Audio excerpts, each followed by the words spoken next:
Breaking. UK refuses to back US move. UK PM Keir Starmer refuses Iran war role, blocks US bases, responds strongly to Donald Trump remarks.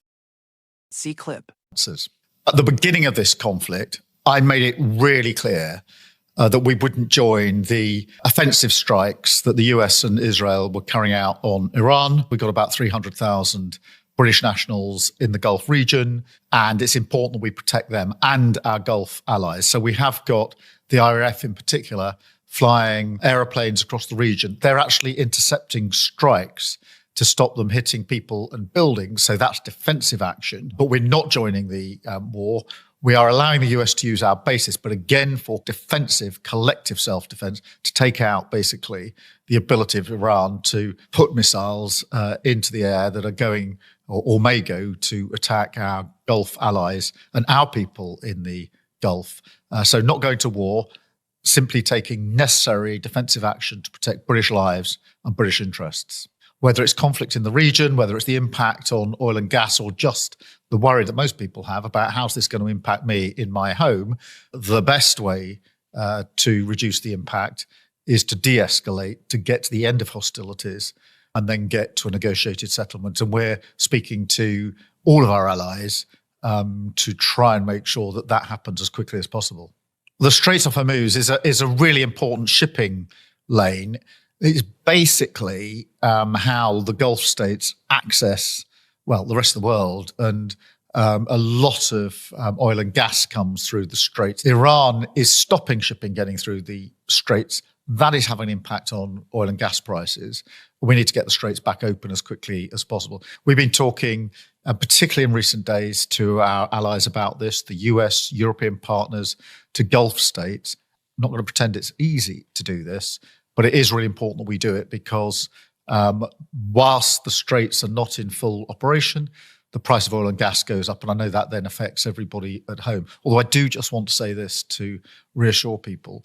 In the United Kingdom, for households, we cut energy bills about £117 averagely for households. And we are going to cap that. We are capping that to the end of June. So I know people are worried.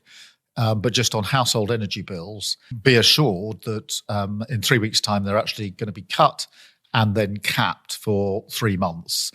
In the meantime, we will do everything we can to de-escalate the situation in the Gulf, because that is the best way to deal with the impact on the cost of living. We've got a number of military bases in the Middle East. They've been targeted by Iran. So in order to protect them, we had already pre-deployed anti-drone capability, radar capability. We already had our planes there, RAF pilots. We put more of those into the region. And from about an hour or two after the conflict started, they've been working 24/7 in the skies, taking out the incoming strikes from Iran, which is protecting our bases and our people in those bases. I'm really conscious that whatever's going on in the world, for most people, the issue they're most concerned about is the cost of living. Can I make ends meet? Can I pay my bills? Are my bills going to go up? And there's a real sense of worry about that. Now, I get that because when I was growing up, we didn't have enough money to pay our bills. And therefore, we literally had to sit around our kitchen table discussing how we would cope. So I know what that anxiety feels like. It's sort of knot in the stomach when you know you can't pay the bills. That's why this government has said that dealing with the cost of living is the number one priority. We have decided at the last budget to take money off energy bills. On average, for households, about £117. It'll vary a bit, but that's the average. Now, in 3 weeks' time, that decision goes into action, and therefore energy bills will come down, household energy bills, and then we will cap them for 3 months to the end of June. Whatever happens in the conflict, that will be the situation.